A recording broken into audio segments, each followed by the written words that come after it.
Hi అండి. అందరికీ నమస్కారం. Welcome to my channel. ఈ వీడియోలో ఏపీ ప్రభుత్వ ఉద్యోగ పెన్షన్‌లలో 2018 నుండి డీఏ, ఏరియర్స్ జమ కాని వారికి చెల్లింపుల సమాచారం అండి. చెల్లింపులు ప్రారంభం. దీనికి సంబంధించిన పూర్తి వివరాలు ఈ వీడియోలో తెలుసుకుందాము. వీడియో అయితే ఎక్కడ కానీ స్కిప్ చేయకుండా ఎండ్ వరకు చూసేయండి. అప్పుడు ఇన్ఫర్మేషన్ పూర్తిగా అర్థమవుతుంది. అలాగే వీడియో చూస్తున్న ప్రతి ఒక్కరు వీడియోకి లైక్ చేయండి ఫ్రెండ్స్. ఈ వీడియోని తోటి ఉద్యోగ, పెన్షన్ మిత్రులతో అయితే షేర్ చేయండి. కొత్తగా మన ఛానల్ చూస్తున్నవారు ఇంకా ఎవరైనా సబ్స్క్రైబ్ చేసుకున్నట్లయితే వెంటనే మన ఛానల్‌ని సబ్స్క్రైబ్ చేసుకోండి. సో, దీని ద్వారా నేను చేసే లేటెస్ట్ వీడియోస్ అన్నీ మీ వరకు రీచ్ అవుతాయి. ఇక ఆలస్యం చేయకుండా వివరాలకైతే వెళ్ళిపోదాము. ఫ్రెండ్స్ ఇక విషయానికొచ్చినట్టయితే ఆంధ్రప్రదేశ్ రాష్ట్ర వ్యాప్తంగా దశాబ్దాల పాటు ప్రభుత్వానికి తమ అమూల్యమైన సేవలందించి, ప్రస్తుతం విశ్రాంత జీవనం గడుపుతున్నటువంటి వేలాది మంది వృద్ధ పెన్షనర్ల మనసులో ప్రస్తుతం ఒకే ఆందోళన అలజడి రేపుతోంది. తాము సర్వీస్‌లో ఉన్నప్పుడు ఎంతో కష్టపడి సాధించుకున్న హక్కులైన డీఆర్ బకాయిల చెల్లింపులు ఎప్పుడు జరుగుతాయి? అసలు ప్రభుత్వం తమ గురించి ఆలోచిస్తోందా లేదా అనే ప్రశ్న వారిని నిద్రపోనివ్వటం లేదు. ఈ విషయంలో అటు ప్రభుత్వం నుండి గానీ, ఇటు నేరుగా నగదు పంపిణీ చేయాల్సిన ట్రెజరీ అధికారుల నుండి గానీ, ఎటువంటి అధికారిక ప్రకటన లేదా సమాచారం అందుబాటులో లేకపోవడం వల్ల పెన్షనర్ల నిరీక్షణ ప్రతిరోజు ఒక భారంలా మారుతోంది. సమాచారం లోపం ఎప్పుడూ అనుమానాలకు తావిస్తోంది. అందుకే క్షేత్రస్థాయిలో ఉన్న కొంతమంది మిత్రులు మరియు ఉద్యోగ సంఘాల ప్రతినిధులు సేకరించిన సమాచారాన్ని బట్టి అసలు ఈ సమస్య ఎందుకు తలెత్తింది? మరియు భవిష్యత్తులో దీనికి పరిష్కారం ఎప్పుడు లభిస్తుంది అనే విషయాలను మనం అత్యంత లోతుగా తెలుసుకునే ప్రయత్నం చేద్దాం. పెన్షనర్లు తమ కష్టార్జితం కోసం, తమ నెలవారీ మందుల కోసం లేదా ఇంటి అవసరాల కోసమో ప్రతి నెల బ్యాంకు ఖాతాలను తనిఖీ చేస్తూ ఎదురు చూడటం అనేది వారి వృద్ధాప్యంలో ఒక పెద్ద మానసిక ఒత్తిడికి మరియు ఆవేదనకు కారణమవుతోంది.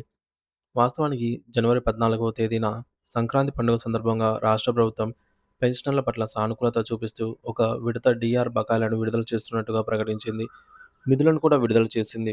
అయితే విచారకరమైన విషయం ఏమిటంటే ఈ నిధులు రాష్ట్ర వ్యాప్తంగా ఉన్న అందరూ పెన్షనర్లకు ఒకేసారి లేదా సమానంగా జమ కాలేదు. ఒక జిల్లాలో కొంతమందికి డబ్బులు అందగా పక్క జిల్లాలో ఉన్న వారికి మాత్రం పైసా కూడా అందలేదు. దీనివల్ల ఒక నిలువెత్తు ఉదాహరణ ఏమిటంటే విశాఖపట్నం జిల్లాలోని సీతమ్మధార సబ్ ట్రెజరీ పరిధి ఈ ఒక్క ట్రెజరీ పరిధిలోనే సుమారు 14,000 మంది పెన్షనర్లు ఉన్నారు జమ కాని వారు. వీరిలో ఒకరికి కూడా పండుగ పూట ప్రభుత్వం ప్రకటించిన డీఆర్ బకాయిలైతే అందలేదు. కేవలం విశాఖపట్నంలోనే కాదు రాష్ట్ర వ్యాప్తంగా వివిధ జిల్లాల్లో ఉన్న అనేక ట్రెజరీ కార్యాలయాలలో కూడా వేలాది మంది పెన్షనర్స్ తమ ఖాతాల్లో నగదు పడుతుందేమో అని ఆశగా ఎదురుచూసి చివరకు నిరాశకు లోనవుతున్నారు. అసలు మాకు ఈ బకాయిలొస్తాయా? లేక మధ్యలోనే ఆగిపోతాయా? అనే ప్రాథమిక సం ఆహ్, ప్రాథమిక సందేహం ఇప్పుడు ప్రతి పెన్షనర్ గొంతులో వినబడుతోంది. దీనికి ప్రధాన కారణం ఏమిటంటే, అటు ప్రభుత్వ యంత్రాంగం గానీ, లేదా పెన్షనర్ల హక్కుల కోసం పోరాడాల్సిన సంఘాల నేతలు గానీ, ఈ జాప్యంపై ఎటువంటి స్పష్టమైనటువంటి విచారణ ఇవ్వకపోవడమే.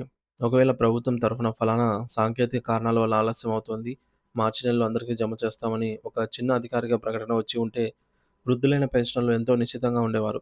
కానీ అటువంటి సమాచార లోపం వల్ల వారిలో ఒక రకంగా అభద్రతా భావం మరియు భయం పెరుగుతున్నాయి.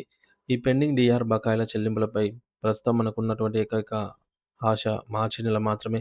ఎందుకంటే ఫిబ్రవరి నెలలో రాష్ట్ర అసెంబ్లీ బడ్జెట్ సమావేశాలు జరుగుతున్నాయి మరియు కొత్త ఆర్థిక సంవత్సరానికి సంబంధించి బడ్జెట్ అంకెల అప్లోడింగ్ ప్రక్రియ అత్యంత వేగంగా సాగుతోంది.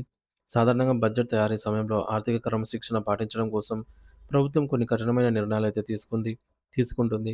ఇందులో భాగంగానే ఫిబ్రవరి 10వ తేదీ నుంచి రాష్ట్ర వ్యాప్తంగా ఉన్న అన్ని రకాల పెండింగ్ బిల్లుల చెల్లింపులపై ఆర్థిక శాఖ తాత్కాలికంగా ఒక రకమైన నిషేధాన్ని లేదా బ్యాన్ విధించింది. దీని అర్థం ఏమిటంటే ఈ బడ్జెట్ ప్రక్రియ ముగిసే వరకు కొత్తగా ఎటువంటి ఆర్థిక లావాదేవీలు లేదా పాత బకాయిల విడుదల జరగవు. బడ్జెట్ పనుల ఒత్తిడి వల్ల సీఎఫ్ఎంఎస్ పోర్టల్‌లో కూడా సరిగ్గా పనిచేయటం లేదు. దీనివల్ల ట్రెజరీ అధికారులు కొత్త బిల్లులను సబ్మిట్ చేయడానికి వీలు పడటం లేదు. మార్చి నెలలో బడ్జెట్ ఆమోదం పొంది కొత్త ఆర్థిక సంవత్సరం పనులు ప్రారంభమైన తర్వాత ఈ నిషేధం ఎత్తివేయబడటంతో పాటుగా ఆగిపోయిన పెన్షనర్ల బిల్లులన్నీ కూడా క్లియర్ అయ్యే అవకాశం ఉందని ఆర్థిక వర్గాల ద్వారా అయితే తెలుస్తోంది.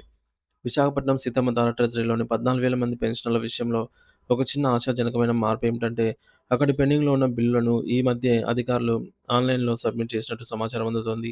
అయితే ఇవి నగదుగా మారి ఖాతాల్లోకి రావాలంటే మాత్రం మనం మార్చి నెల వరకు వేచి చూడాల్సిందే. రాష్ట్ర వ్యాప్తంగా డీఆర్ చెల్లింపుల్లో తలెత్తిన ఈ చిక్కుముళ్లను మనం 7 ప్రధాన కారణాలుగా విభజించి చూడవచ్చు.